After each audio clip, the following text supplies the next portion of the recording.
Drag queen performances for other people's kids. You know it's controversial. Many people oppose it, but it appears some activism in at least one BC city may have actually successfully stopped it. Nelson Public Library. Oh, my little cat says hello. She's not happy either. We have not received communication from you that is reasonable, logical, or compassionate. You have completely ignored our concerns.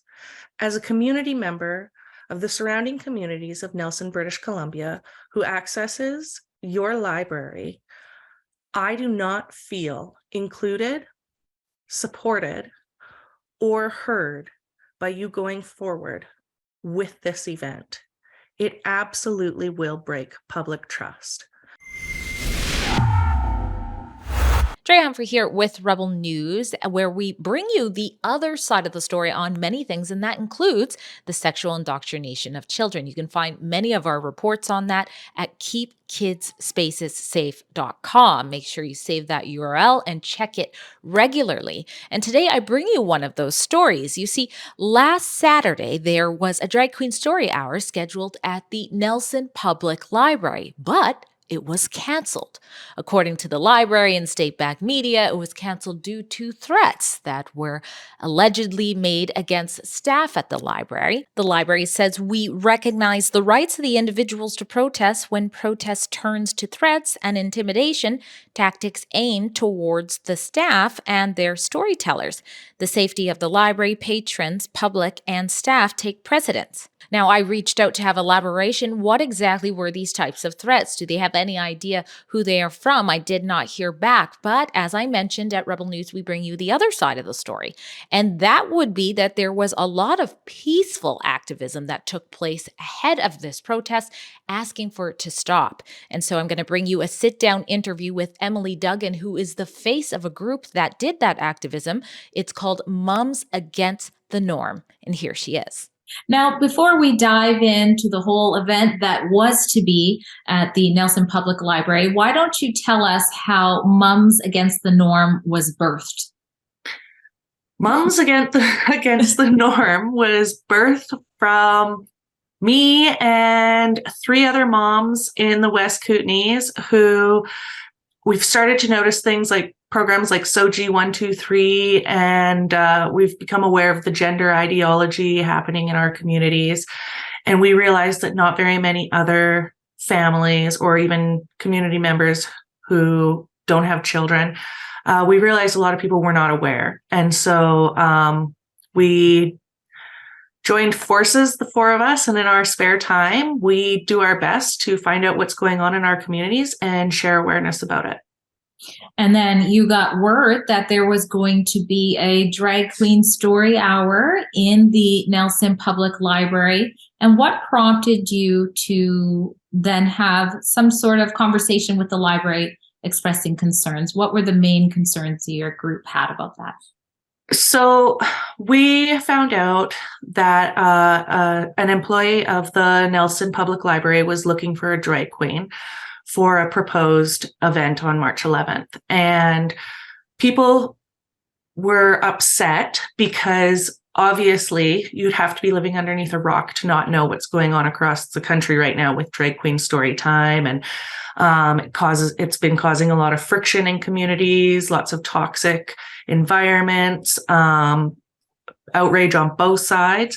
And so it came to our community. We started to have community members saying like, well, what kind of drag queens? Are they going to be dancing? What will they be wearing? What will they be reading? And we thought those are good questions. People had concerns. They felt like drag queen story time wasn't the best appropriate choice for a children's event. Some community members suggested maybe having a different profession.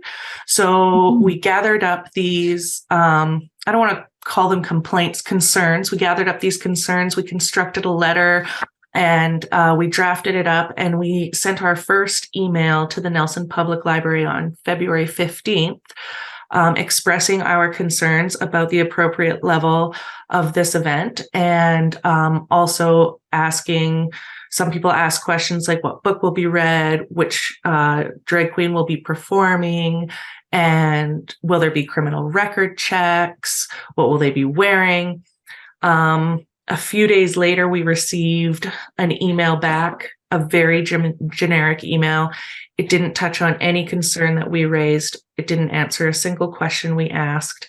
It just, it was like an information email to let us know that this was for inclusive and diversity purposes. Yeah, those are the two words that are used to silence, better not say anything about it, but you continue to say something about it. And then something interesting happened. The drag queen story time was canceled. Now, if you look at the state preferred media, it was apparently canceled because of threats of violence. What's your take on all that? So obviously I can't speak for every single person, but I can speak for the people that Moms Against the Norm represent. And we all worked as a team. We all worked as a unit to be very compassionate with our approach. So I do feel confident in saying that if there were threats made, they didn't come from us. We worked incredibly hard at sending the message that we had no intention to even protest this event. The weekend prior to it being canceled, I did over 6 hours in-person meetings with different organizations, asking them not to protest the event, that we have seen what has happened across the country with protests, and we really didn't want to have any involvement with any sort of environment like that. They haven't gone well. Chilliwack didn't go well. Calgary didn't go well. We didn't want to bring that into Nelson. We were really disappointed with the communication from the library. We expressed our concerns. They didn't communicate back with us. We continued to send emails. We continued to apply pressure that way. We stated their own policy. We stated criminal code. No threats came from our camp, so to speak. And your camp was large. My understanding, it was about 100 emails or different people emailing. Is that correct? That's true. Yes, that is correct. And we're a little bit upset right now because the claims from the library are that the complaints have come from out of town and from out of the region. And that's just not true. I hold a Nelson Public library card, and I have for the last 8 years that I've been a resident of the West Kootenays. Nelson has a ton of surrounding small communities that all use the city as a hub, whether it be for medical purposes or just public access to places like libraries. And in the city of Nelson, as well as the surrounding communities, there are a whole bunch of different religious groups as well as cultures that just don't agree with this sort of event, and having to pay for it through public funding with our tax dollars. That was a big concern for a lot of these people that come from religious groups and different cultures.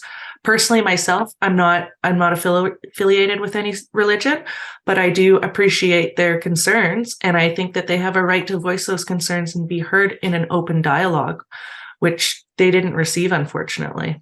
Well, and that logic right there is being inclusive and being concerned about diversity. I recently covered a protest in Surrey, and you're right, there is a diverse group of people of different faiths who are starting to come out and speak out against this because they feel almost as though it's another religion being pushed on their kids. And when you can't go to the public library, I mean, where can you go? Where can you take your kids and your family? So who knows? Was this a win of your group coming together and maybe some other people expressing their concerns? Or were there really alleged threats, or were the alleged threats true? We won't know. I reached out to the RCMP to ask and haven't heard back yet. But that wasn't the end of, the supporters of the drag queen event. They ended up having their own rally. What can you tell us about that? So the event was to be held on March 11th, and because it was canceled or postponed, whatever the claim is, the LGBTQ community rallied behind the event and the performers, and they had a protest outside of Nelson City Hall at 10:30, which was the event time. They had a great turnout. Lots of people showed up, including our local MLA, Brittany Anderson. She made quite a few social media posts in support of the event. There was Nelson and District tents provided for the performers to read their stories underneath, and I thought that was really interesting. Yeah, the city's paid for the tents. That is interesting. Yeah, we when we protest, we don't get tents. So, and I haven't seen Brittany Anderson show up to any of our protests. So, I mean, I'm not sure that's inclusive of her or diverse, but I would like to kind of put a little shout out to our Nelson Public Library Chief Librarian, Tracy Theron. I'd just like to ask her to lay some proof to these allegations she's made of threats. That in itself has caused division in our communities, and there's a lot of people that are waiting for proof of that allegation. I think that saying that publicly has caused even more division rather than bringing us back together, which I think should be the focus right now. Our communities are in turmoil over this event, and I think we need to be building those relationships back together rather than throwing more fuel on the flame with allegations that as of yet haven't been proved. Well, you're absolutely right. I did reach out to the municipal police that the library falls under to see, were there any threats filed, any police reports made about the alleged threats? I did not hear back that they were, but we'll continue to follow the story. So if there is an update about that, you can click on the description box below and click on the written report to see if we've updated you there. But thanks, Emily, for being on Rebel News. Thank you for having me. At Rebel News, we believe in the protection of child innocence and that kids should be free to be kids. We also believe in the freedom to protest. And if you are not aware, a Calgary pastor named Pastor Derek Reimer has been arrested twice in relation to his opposition to drag queen story times. You can find out more about that by going to SavePastorDerek.com, and we ask that you donate whatever you can to his legal expenses to fight this unprecedented fight. None of those donations go to Rebel News. They all go to the Democracy Fund charity, who has agreed to take on his case and hire him amazing lawyers. So again, that is SavePastorDerek.com.